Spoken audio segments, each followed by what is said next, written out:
Hind warriors, नमस्कार दोस्तों। स्वागत है आपका जयजी डिफेंस वॉरियर में। मैं आपका अपना साथी अक्षित स्वागत करता हूं जयजी डिफेंस वॉरियर की हिस्ट्री एनडी क्लास 2022 के लिए। जैसा कि हम बात कर रहे थे हिस्ट्री को लेकर, तो हिस्ट्री में हमने बात की थी, जी हाँ बिल्कुल, गदर पार्टी की। पिछली वीडियो में हमने बात की थी चंपारण सत्याग्रह की, हमने बात की थी खेड़ा सत्याग्रह की। उसी सीरीज में चलते हुए हमने बिल्कुल बात की थी जलियांवाला बाग हत्याकांड की, रोलेट एक्ट की। आज फिर से उसी सीरीज में आपके उसी जोश को लेकर बढ़ाने के लिए मैं आपके लिए लेकर आया हूँ राउंड टेबल कॉन्फ्रेंस।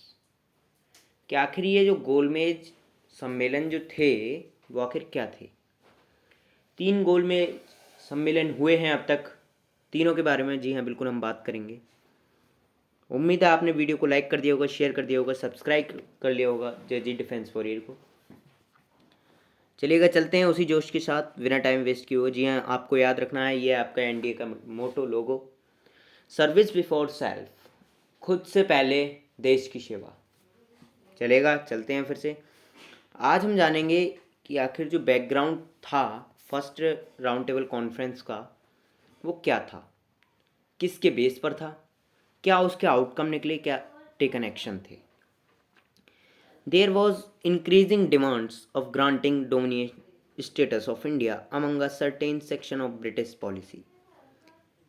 कहने का मतलब है कि जो ब्रिटिश राज व्यवस्था थी और जो भारत के काफ़ी ज़्यादा वर्ग थे, उनके बीच में भारत को डोमिनियन का दर्जा देने के लिए जो मांग थी वो बढ़ती जा रही थी। And in India the freedom movement was in full swing with its demand for Swaraj और self rule inspired by charismatic Gandhi.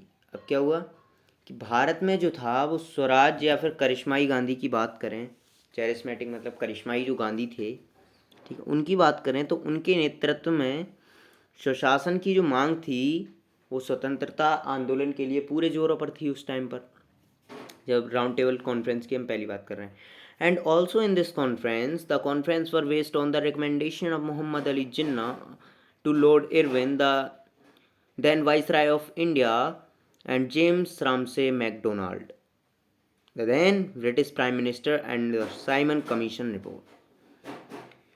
ये जो पूरा सम्मेलन था ये किसके बात पर था? ये मोहम्मद अली जिन्ना की, भारत के जो तत्कालीन उस समय के जो वाइसराय थे लॉर्ड इरविन, और फिर यह बात करें उस समय के जो प्रधानमंत्री थे जेम्स रामसे मैकडोनाल्ड, उनके ऊपर, और जो साइमन कमीशन की रिपोर्ट थी इस पर पूरी आधारित थी। It was for the first time that the Indians and British were meeting as equals. So the first conference started on November 12th, 1930। और ये पहली बार हो रहा था कि भारत और अंग्रेज किसी जगह पर बराबर रूप में मिल रहे हैं। वरना क्या होता था, अंग्रेज ज़्यादा होते थे, भारतीय कम होते थे। लेकिन पहली राउंड टेबल कॉन्फ्रेंस ऐसी थी जो 12 नवंबर 1930 में हुई थी कि वहाँ पर अंग्रेज और जो भारतीय थे वो एक बराबर मात्रा में मिल रहे थे। बात करते हैं participant in the first round table conference के, आखिर जो प्रथम गोलमेज सम्मेलन था उसमें भाग लेने वाले जो व्यक्ति थे वो कौन कौन थे। जी हाँ बिल्कुल बात करेंगे इसकी। तो 58 political leaders from British India. तो ब्रिटिश भारत के जो 58 राजनीतिक नेता थे उन्होंने प्रथम गोलमेज सम्मेलन में भाग लिया था। 16 delegates from the native princely state, और जो देसी रियासतें थीं उनके जो 16 प्रतिनिधि थे उन्होंने पहली राउंड टेबल कॉन्फ्रेंस में पार्टिसिपेट किया था। बात करें तो 16 delegates from the British political parties, और 3 ब्रिटिश राजनीतिक दलों से भी 16 प्रतिनिधि आए थे प्रथम गोलमेज सम्मेलन में भाग लेने के लिए। आगे अगर इसी जोश में बात करें तो the Indian National Congress decided not to participate in this conference. Many of the INC leaders were imprisoned due to their involvement in the civil disobedience movement। और देखिए जो इंडियन नेशनल कांग्रेस थी या बात करें, ठीक है, तो उसने ये निर्णय लिया था कि वो जो भारतीय राष्ट्रीय कांग्रेस है कि वो इस सम्मेलन में भाग नहीं लेगी, क्योंकि क्या हुआ था कि जो सबने अवज्ञा आंदोलन था उसमें शामिल होने के कारण भारतीय राष्ट्रीय कांग्रेस के कई ऐसे सारे नेता थे जिनको जेल में डाल दिया गया था। Among the British Indians the following representative attend the conference: Muslim League, Hindu, Justice Party, Sikhs, liberals, Parsis, Christians, Anglo Indians, Europeans, landlords, labour, women, universities, Sindh, Burma, other provinces and the representative from the government of India. कहने का मतलब है कि जो ब्रिटिश भारतीय थे उनकी अगर बात करें तो उनमें निम्नलिखित हमें प्रतिनिधियों का सम्मेलन देखने के लिए मिला था, उनका पार्टिसिपेट देखने के लिए मिला था। बात करें कौन कौन, देखिए मुस्लिम लीग की अगर हम बात करें हिंदू की, बात करें जस्टिस पार्टी की, बात करें सिख की, बात करें उदारवादी लोगों की, बात करें पारसी की, अगर हम बात करें उसी सीरीज में ईसाई की, एंग्लो इंडियन की, यूरोपियन की, जमींदार जो होते थे, श्रमिक जो होते थे, महिलाएं, या फिर बात करें विश्वविद्यालय की, सिंध की बात करें, या फिर बात करें बर्मा की, या फिर अन्य प्रांत की बात करें, तो ये सब क्या थे, ये भारत के प्रतिनिधित्व के रूप में पहली राउंड टेबल कॉन्फ्रेंस में भाग लिए थे। आगे हम बात करते हैं इशू, बात करें issues discuss in the first round table conference. देखिए जो इशू जो डिस्कस होने थे पहली गोलमेज सम्मेलन में वो क्या क्या थे। फेडरल स्ट्रक्चर यानी कि संघीय संरचना पर बात की जानी थी, बात की गई थी। प्रोविंशियल कॉन्स्टिट्यूशन, प्रांतीय संविधान के ऊपर बात की गई थी। Provinces of Sindh and NWFP, Sindh प्रांत और NWEFP के बारे में बात की गई थी। माइनॉरिटीज़ जो अल्पसंख्यक थे उनके बारे में। डिफेंस सर्विसेज, रक्षा सेवाओं के बारे में। फ्रेंचिस मताधिकार के बारे में, जो मत देने का अधिकार होता है उसके बारे में, जी हाँ बिल्कुल बात की गई थी। Executive responsibility to the legislature, जो विधायिका के प्रति जो जिम्मेदारी होती थी, जो कार्यकारी जिम्मेदारियां होती थीं, उनके लिए इस गोलमेज सम्मेलन में बात की गई थी, जी हाँ बिल्कुल। Doctor Bhimrao Ambedkar demand separate electorate for the uncountable, और जो डॉक्टर भीमराव अंबेडकर थे उन्होंने क्या किया था कि अछूतों के लिए एक अलग निर्वाचन मंडल की मांग की थी, सेपरेट इलेक्टोरेट। किन के लिए, जो SC या ST थे। किनने की थी, डॉक्टर भीमराव अंबेडकर ने। कब की थी, फर्स्ट राउंड टेबल कॉन्फ्रेंस में। बात करें तो Tej Bahadur Sapru move the India for an all India federation, this was supported by the Muslim League. The princely state also supported this on the condition that their internal sovereignty is maintain. और इसमें क्या हुआ था कि जो तेज बहादुर सप्रू थे उन्होंने अखिल भारतीय संघ के जो विचार थे उनको आगे बढ़ाया, उनके लोगों के लिए आगे बढ़ाया। इसका समर्थन जो था वो किसने किया था, मुस्लिम लीग ने इसका खूब समर्थन किया था। जो रियासतें थीं वो भी इसकी शर्त का समर्थन कर रही थी काफ़ी ज़्यादा आंतरिक मात्रा में। पर क्या हुआ था कि उनकी जो वो समर्थन कुछ इसलिए भी कर रही थी कि उनकी जो इंटरनली पॉलिटिकल कंडीशन है वो सही रहे, या फिर आंतरिक जो संप्रभुता है वो बनी रहे, इंटरनल सोवर्जेनिटीज, आंतरिक संप्रभुता बनी रहे। जी हाँ बिल्कुल, वीडियो आपको अच्छी लग रही हो लाइक कीजिए, शेयर कीजिए, सब्सक्राइब कीजिए। बात करते हैं इफ़ेक्ट क्या रहे फर्स्ट गोलमेज सम्मेलन के। देखिए अगर इफ़ेक्ट की हम बात करते हैं तो effect of the first round table conference, प्रथम गोलमेज सम्मेलन के प्रभाव क्या रहे थे। The first round table conference lasted till 19 जनवरी 1931। जो प्रथम गोलमेज सम्मेलन था वो 19 जनवरी 1931 तक चला था। Although many principles of reforms were agreed upon, not much was implemented and the Congress party carried on its civil disobedience movement. The conference was regarded as a failure. हालांकि कई सारे सुधार किए गए, कई सारे सिद्धांतों पर सुधारों के लिए सहमति भी बनी थी, लेकिन उसके बाद उसमें कुछ लागू नहीं किया गया। और जब लागू नहीं किया था तो कांग्रेस पार्टी ने क्या किया, अपना जो सविनय अवज्ञा आंदोलन था उसको जारी कर दिया, और इसके वजह से जो पहला गोलमेज सम्मेलन था उसको असफल माना गया, और इस सम्मेलन को वहीं से असफल करार दे दिया गया। बात करें आगे तो the British government understood the importance and need for the Congress party to make any decision on India political future. अब इसमें क्या हुआ था कि जो ब्रिटिश सरकार थी वो जानती थी कि भारत में राजनीतिक भविष्य को लेकर अगर कोई भी निर्णय लेना है तो उसे कांग्रेस पार्टी का जो महत्व है, जो आवश्यकता है, उसको समझना होगा। ये कब जान पाई थी, जब दूसरा जो सम्मेलन, जो पहला सम्मेलन था वो असफल हो गया था। उसके बाद ब्रिटिश को समझ में आया कि जो इंडियन नेशनल कांग्रेस है वो भारत के राजनीतिक दलों में एक अच्छा इम्पैक्शन, एक अच्छा मायने रखती है अपने आप में। जी हाँ, बिल्कुल, हमने बात की फर्स्ट राउंड टेबल कॉन्फ्रेंस की। उम्मीद है आपको वीडियो को अच्छा लगा होगा। वीडियो को शेयर कीजिए, लाइक कीजिए, सब्सक्राइब कीजिए, जो डाउट हो वो कमेंट कीजिए। अब चलते हैं दूसरी सेकेंड राउंड टेबल कॉन्फ्रेंस। आखिर सेकेंड राउंड टेबल कॉन्फ्रेंस क्या थी, इसके क्या विचार थे, क्या प्रभाव पड़े थे, कौन कौन इसमें शामिल हुआ था, जी हाँ पूरी बात करेंगे इसमें। ठीक है। The first roundtable conference did not do so well as the Congress boycotted it after some request. A settlement was brought between Gandhiji and the Viceroy Lord Irwin, known as the Gandhi-Irwin Pact, which drew the Congress towards the second roundtable conference. कहने का मतलब है पहले जो गोलमेज सम्मेलन हुआ था उसका इतना अच्छा खासा प्रदर्शन नहीं हुआ था इतना, ठीक है, क्योंकि क्या हुआ था, कांग्रेस ने इसका बहिष्कार कर दिया था। और बहिष्कार क्यों किया था कि उसने कुछ शर्तों को, कुछ सिद्धांतों को इम्प्लीमेंट नहीं किया था, और कांग्रेस ने इसका बहिष्कार कर दिया था। कुछ अनुरोधों के बाद क्या हुआ, और जब कांग्रेस ने इसका बहिष्कार कर दिया तो कुछ अनुरोध हुए थे गांधी जी के लिए, और उसके बाद गांधी जी और वायसराय लॉर्ड इरविन जो था उस टाइम का, उसके उनके बीच एक समझौता हुआ जिसे गांधी इरविन संधि या गांधी इरविन समझौता के रूप में भी जाना जाता है। और जिसने क्या किया, जो आईएनसी थी, जो इंडियन नेशनल कांग्रेस थी, भारतीय राष्ट्रीय कांग्रेस थी, उसको जो था दूसरे गोलमेज सम्मेलन के लिए आकर्षित कर लिया। ठीक है, वो एक थोड़ा सा डिफ़िकल्टीज रही थी उसमें। ये कहा भी जाता है कि उस समय जो थे कोलकाता में काफ़ी ज़्यादा जो प्रोटेस्टर थे, ठीक है, उनको बंदी बना लिया गया था। तो गांधी और इरविन के बीच समझौता हुआ था कि आप उनको छोड़ दीजिए, और गांधी जी ने कहा था मैं सेकेंड राउंड टेबल कॉन्फ्रेंस में पार्टिसिपेट करूंगा। तो ये कुछ गांधी इरविन पैक्ट का रहता है।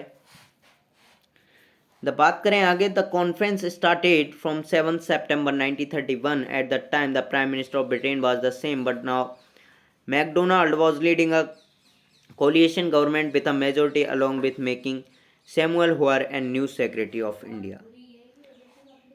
इसमें क्या हुआ था कि जो सम्मेलन था दूसरा गोलमेज सम्मेलन, इसकी शुरुआत हुई थी 7 सितंबर 1931 में।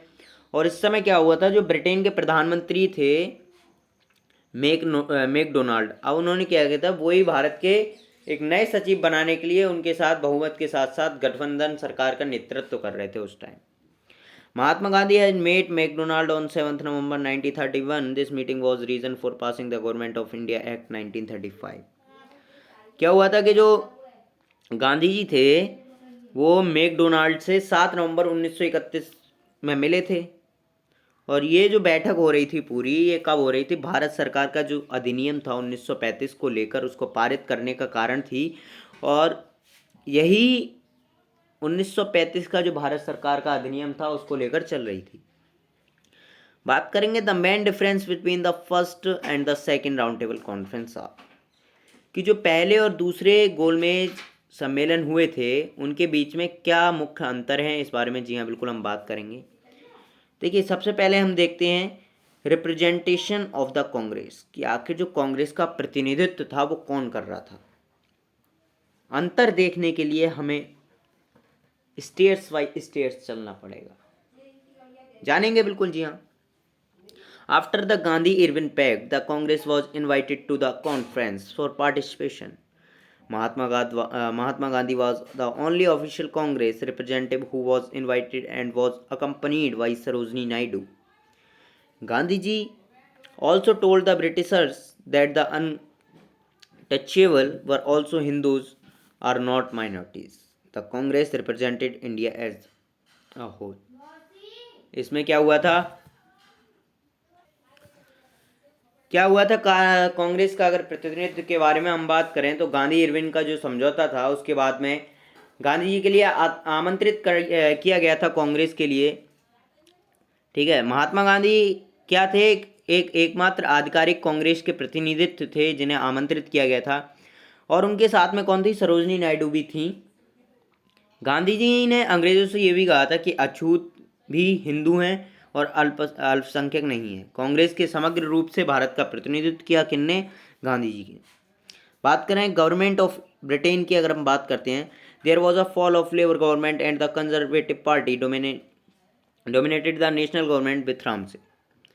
अब क्या हुआ था कि उसी समय पर उसी जगह लेबर सरकार का पतन हो गया था। कंजर्वेटिव जो पार्टी थी ने उसने क्या किया था, राम से मैकडोनाल्ड के प्रधानमंत्री होने पर राष्ट्रीय सरकार पर भी हावी हो गई थी। कौन? गवर्नमेंट ऑफ ब्रिटेन की बात करें।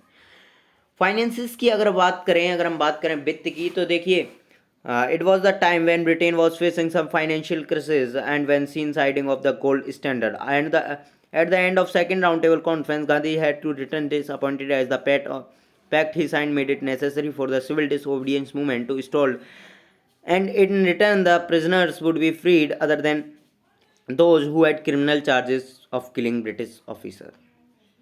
इसमें क्या देखने को मिला हमें कि ये वह समय था, ये समय चल रहा था ब्रिटिश का, या जो सेकेंड राउंड टेबल कॉन्फ्रेंस का जो समय चल रहा था, कि जब ब्रिटेन जो था वो कुछ वित्तीय संकटों का सामना कर रहा था या फाइनेंशियल प्रॉब्लम्स का सामना कर रहा था। अब उसे क्या हुआ, उसे सोने के मानक को एक फिसलते हुए देखा गया था। अगर बात करें कि दूसरे गोलमेज जो सम्मेलन था उसके अंत में गांधी जी को निराश होकर लौटना पड़ा दूसरे गोलमेज सम्मेलन से, क्योंकि उनके द्वारा जो हस्ताक्षर किए गए थे सबने अवज्ञा आंदोलन को लेकर, ठीक है, जो समझौता किया गया था उसको रोकना आवश्यक बना दिया था, क्योंकि बदले में उन कैदियों के अलावा उन्होंने उन कैदियों को मुक्त कर दिया जाएगा जिन पर ब्रिटिश अधिकारियों की हत्या का आधिकारिक आरोप था। या मैंने जैसे अभी बताया था आपको, कोलकाता के दौरान उनको अरेस्ट कर लिया गया था, तो इसी बात से ये राउंड टेबल कॉन्फ्रेंस हुई थी, गांधी इरविन पैक्ट हुआ था, और उसी वजह से उनको जो हत्या का आधिकारिक आरोप था उनको छोड़ दिया जाए। ये एक छोटा सा शुरुआत थी। उम्मीद है आपको पहली और दूसरी राउंड टेबल कॉन्फ्रेंस समझ में आई होगी। अगर आई हो तो वीडियो को लाइक कीजिए, शेयर कीजिए, सब्सक्राइब कीजिए हमारे चैनल को। चलते हैं उसी जोश के साथ the third round table conference की तरफ। जी हाँ, बात करेंगे थर्ड राउंड टेबल कॉन्फ्रेंस के साथ। मैं हूं आपका अपना साथी अक्षित, जुड़े रहिए मेरे साथ, जानेंगे थर्ड राउंड टेबल कॉन्फ्रेंस के बारे में। The third roundtable conference was the last of them all. It was held on 17th November 1932. After the disappointment faced by the INC, they decided to boycott the conference. Not only INC but also the Labour Party of Britain refused to attend the conference. तीसरा गोलमेज जो सम्मेलन था उन सभी सम्मेलन में अंतिम था, और ये 17 नवंबर 1932 को आयोजित किया गया था। जी हाँ, बिल्कुल। और उसमें क्या हुआ था कि दूसरे सम्मेलन में भारतीय राष्ट्रीय कांग्रेस को निष्फलता के बाद, निराशा के बाद, उन्होंने इस सम्मेलन को बहिष्कार करने का फैसला कर लिया। बात करें आईएनसी की, ना केवल आईएनसी ने बल्कि जो ब्रिटेन की लेबर पार्टी थी वो उसने भी इस सम्मेलन में भाग लेने से इनकार कर दिया गया था। कौन से सम्मेलन में? The third round table conference में। And the conference was left with only 46 people who attended the conference, with major political faces missing. It lasts from September of 1931 till March of 1933. This proposed some reformation in the Government of India Act 1935. All these things were done under the supervision of Sir Samuel Hoare. सम्मेलन में केवल 46 लोग रह गए थे जो सम्मेलन में शामिल हुए थे, जिनमें ज़्यादातर थे जो प्रमुख राजनीतिक चेहरे गायब थे अगर बात करें तो। और 1931 के सितंबर से 1933 के मार्च तक ये थर्ड राउंड टेबल कॉन्फ्रेंस चला। इसने क्या किया था, राउंड टेबल कॉन्फ्रेंस ने भारत सरकार के जो अधिनियम थे 1935 को लेकर, उसमें कुछ सुधारों का प्रस्ताव रखा, और ये सारे जो काम थे वो सर सैमुअल होरे की देखरेख में हुए।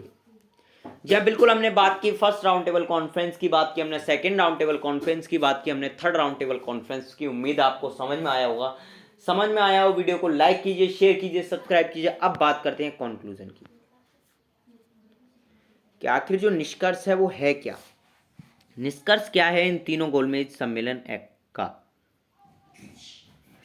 The second roundtable conference and the third roundtable conference could have turned out to be more productive in resolving the dispute between the INC and the government of Britain. The regular disagreement between them during the conference prohibited the conferences from Resolving the problems, however, three roundtable conference had been conducted within the just 2 years, which was from 1930 to 1932. कहने का मतलब क्या है कि जो दूसरा गोलमेज सम्मेलन था, और बात करें तीसरे गोलमेज सम्मेलन की, तो इसने क्या किया था, भारतीय राष्ट्रीय कांग्रेस और जो ब्रिटेन की सरकार के बीच विवाद थे उनको समझाने के लिए यह अधिक उपयोगी साबित हो सकता था, क्योंकि सम्मेलनों के दौरान जो उनके बीच में नियमित जो असहमति ने सम्मेलन की जो समस्या थी उनको हल करने से रोक दिया गया। पहले की अगर बात करें, पहली राउंड टेबल कॉन्फ्रेंस में हुआ ये था कि आखिर जो पूरा जो कुछ विचार किए गए थे, कुछ सिद्धांतों पर बात की गई थी, लेकिन उनको इम्प्लीमेंटेड नहीं किया गया था, जिसकी वजह से आईएनसी ने साथ छोड़ दिया था और उसी श्रेणी को लेकर लेबर पार्टी ने भी साथ छोड़ दिया था। हालांकि अगर हम देखें तो 2 सालों में ये 3 गोलमेज सम्मेलन आयोजित किए गए, जो कि 1930 से 1932 के बीच में थे। लेकिन बात करें तो जो दूसरा और तीसरा जो गोलमेज सम्मेलन था वो ज़्यादा प्रोडक्टिव साबित हो सकता था। जी हाँ, बिल्कुल, हमने बात की आज पहले गोलमेज सम्मेलन की, बात की हमने दूसरे गोलमेज सम्मेलन की, बात की हमने तीसरे गोलमेज सम्मेलन की। पढ़ाता हूँ मैं आपके लिए वाई लैंग्वेज में। उम्मीद है आपने वीडियो को लाइक कर दिया होगा, शेयर किया होगा, सब्सक्राइब किया होगा चैनल को। डाउट है वो पूछ लीजिएगा, कोशिश करेंगे जल्द से जल्द आपके डाउट क्लियर करने की। मिलते हैं नेक्स्ट वीडियो में, तब तक के लिए खुश रहिए, ख्याल रखिए। जय हिंद, जय भारत वॉरियर्स।